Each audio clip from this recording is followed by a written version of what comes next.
This essay is called, If I Do Go, This Will Be the Love I Take With Me. I woke up one morning unable to walk. It all happened very quickly.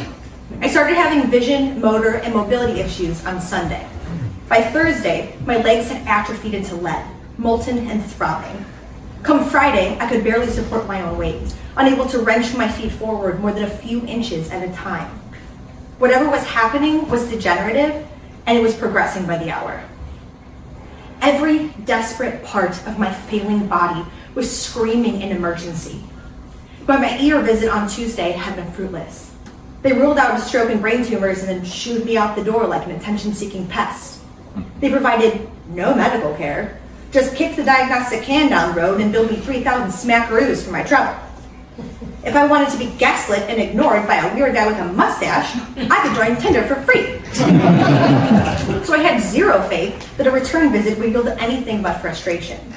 For days, I remained frozen in my apartment, vision clouding over, hands fumbling and useless, movement halting and desperate like running in a dream, except there would be no escape of waking. This was my one precious fleeting life, and I have the gastrointestinal petulance of a much faster girl.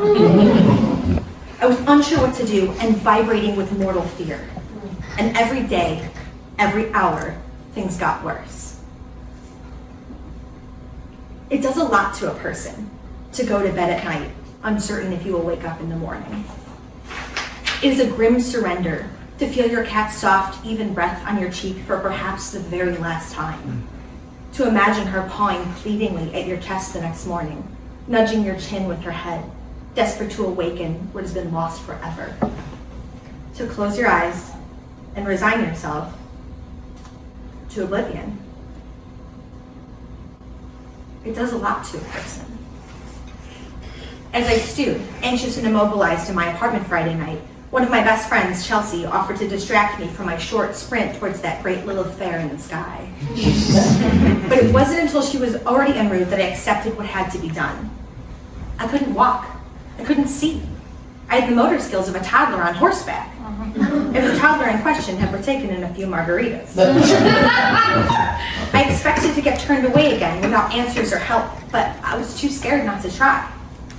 I texted Chelsea that we would have to divert to the ER. She arrived 20 minutes later with the lakeshore wind in her hair and a lime green scooter her chariot, furiously rootin' tootin' scootin' to my rescue. Chelsea dragged me, knees buckled, into the hospital. The crush of desperate, ailing patients and harried nurses whirled blearily around me. I checked in, and she helped me into a chair in the far corner of the waiting room. Now, this particular area was somewhat sequestered, its own private misery aquarium behind a wall of glass. I glanced at my watch and sighed, because the universe likes to punt me around like a hacky sack at an Humphreys tailgate. He had just been warned that it was Lollapalooza.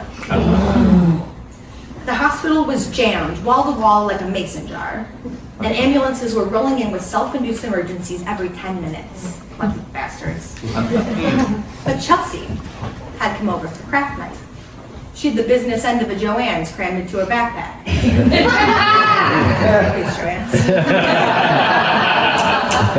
So we did what any reasonable girlies would do in a life-shattering crisis. We fucking crafted, baby. Chelsea made boondoggles.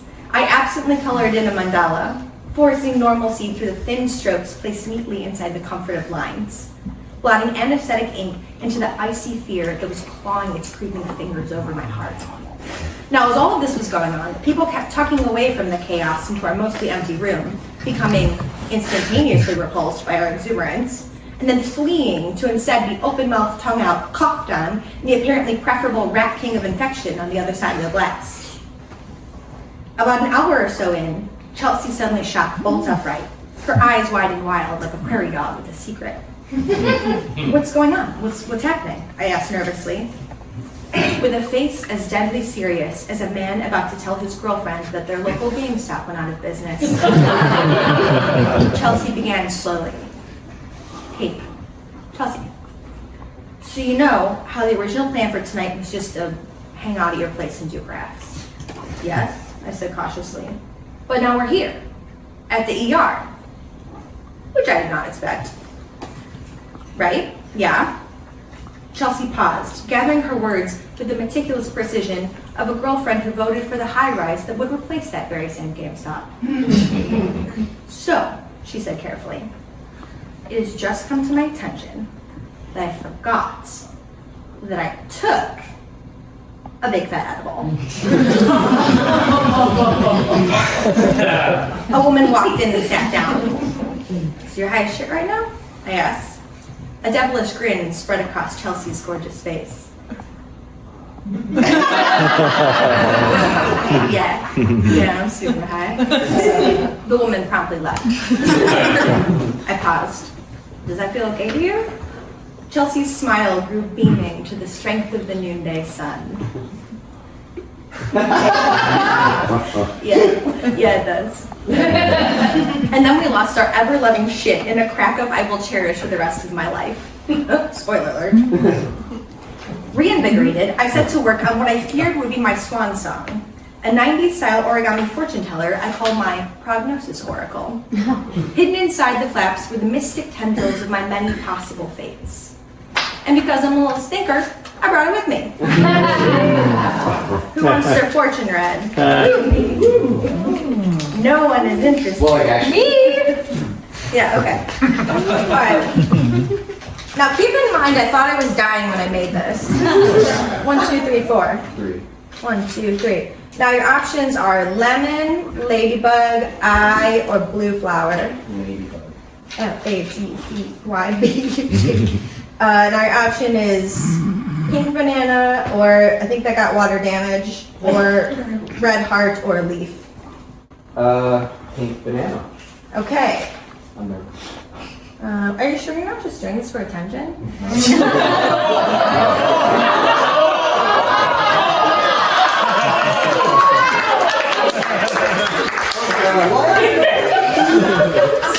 Some other options were, uh-oh, you got MRSA, and fuck, certain death. Worse than WebMD, and your hot MD saw you pee yourself.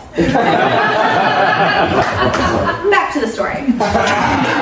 Chelsea swished the fortune teller through its necessary iterations to draw my golden thread against fate's ancient and inevitable scalpel.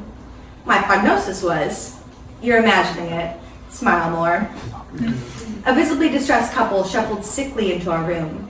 They eyed us with suspicion. Oh my God, Chelsea exclaimed, tears running down her cheek. I am having so much fun. Me too, I screamed. She paused. We regarded each other for a long moment. Oh wait, she said.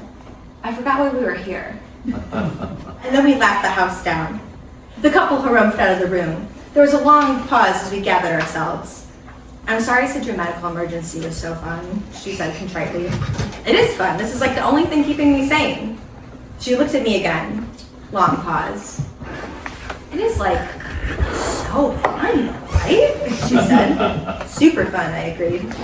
I'm sorry you can't see or walk. It's okay, the oracle says I'm being like so crazy, so it's probably fine. Chelsea looked at me then with a twinge in her eye. I love you, she said. Please don't die. We waited for hours, long after crafts had lost their luster and jokes were sluggish to come. Every bed is full, the receptionist sighed as the clock slunk past 1 a.m., and the halls are lined with cots, which are also full. I don't think we'd get you in before 6. Defeated and exhausted, Chelsea took me home.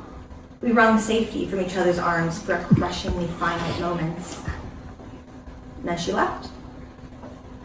And then, in an aching holy ritual of mortality that had become mine against my will, I plugged in my phone in an act of hope that I would still be here tomorrow to use it, laid my head solemnly down, and begged whatever lonely power that might be listening in the darkness to please, let me see the sun rise again.